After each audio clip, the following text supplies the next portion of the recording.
Olá pessoal, esse é mais um vídeo da disciplina de Cálculo Fundamental e hoje a gente vai falar sobre expressões fracionárias, tá? Eu vou fazer os vídeos um pouco mais curtos e esse primeiro vídeo, a parte 1, vai falar sobre domínio de expressões fracionárias, tudo bem? Muito bem, então domínio de uma expressão algébrica. Na aula passada a gente falou sobre polinômios, especificamente, e aí eu falei que havia uma relação entre polinômios e expressões algébricas, tá? Hoje a gente vai ver isso com um pouco mais de detalhes. Expressões algébricas são expressões matemáticas formadas por letras e números ou somente letras. Um quociente, ou seja, uma razão de duas expressões algébricas pode, além de ser outra expressão algébrica, é uma expressão fracionária ou simplesmente uma fração. Se o quociente puder ser escrito como a razão de dois polinômios, então a expressão fracionária também é chamada de expressão racional. Tá? Resumindo tudo isso, vou pegar dois exemplos aqui, o exemplo A e o exemplo B. Né? O exemplo A, ele é uma expressão fracionária. Né? Eu tenho ali a razão de expressões algébricas, mas ela não é uma expressão racional. Ou seja, um dos termos aqui, no caso o denominador, não é um polinômio. Tá? Veja que aqui eu tenho a raiz de x² mais 1. O numerador é claramente um polinômio.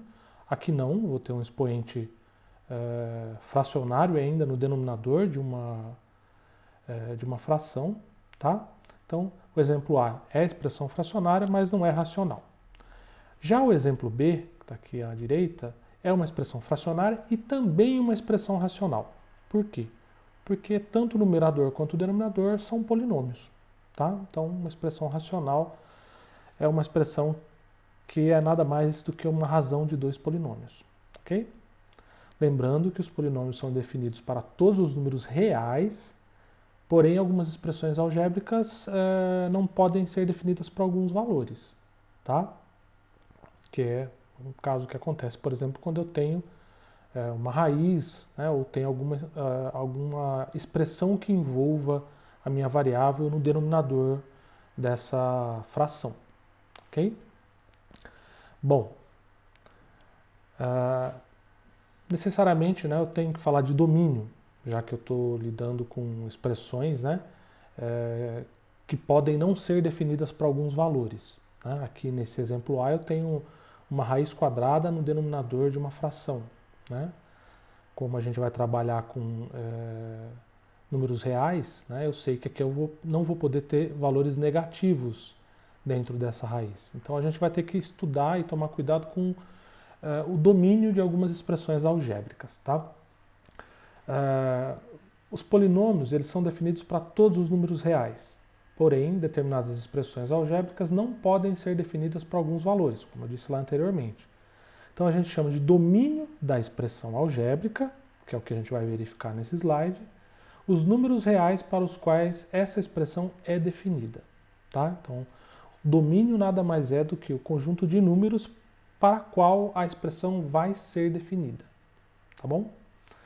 Então aqui eu tenho três exemplos. O exemplo A, um simples polinômio, 3x² menos x mais 5. E esse polinômio vai ser definido para qualquer número real que eu atribua no lugar de x. Tá? Então o domínio é o conjunto de todos os números reais. Okay?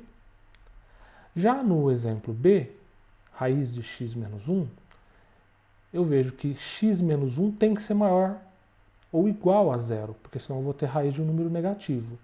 X menos 1 ser maior ou igual a zero equivale a eu ter um x maior ou igual a 1. Tá? Então o domínio vai ser os reais para valores em que x seja maior ou igual a 1. Tá? Então na notação de intervalo eu faço a definição desse domínio dessa maneira. Né? Então aqui é um intervalo fechado em 1, então o primeiro valor que eu vou poder atribuir para o x aqui, na verdade o menor valor é 1, tá? E isso até o infinito. Tá? E no C, em que eu tenho aqui uma fração, né, x dividido por x menos 2, também tenho que ficar atento a um zero no denominador. Então, x menos 2 tem que ser diferente de zero. X menos 2 diferente de zero implica em x ser diferente de 2. Então, nesse caso, o domínio, né, vai ser o conjunto dos números reais, com exceção do número 2. Ok?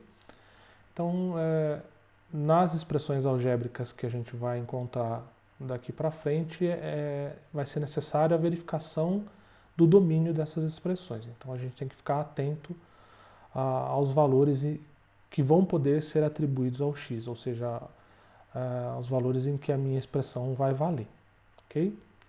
Como eu disse, né, esses vídeos agora eu vou tentar fazer mais curtos, então o que fala sobre o domínio termina aqui. Depois, na lista que nós vamos fazer juntos em sala, vão haver alguns problemas relacionados a domínio. E no próximo vídeo eu vou falar sobre simplificação de expressões algébricas, tá? De expressões fracionárias. É isso, pessoal. Até o próximo vídeo.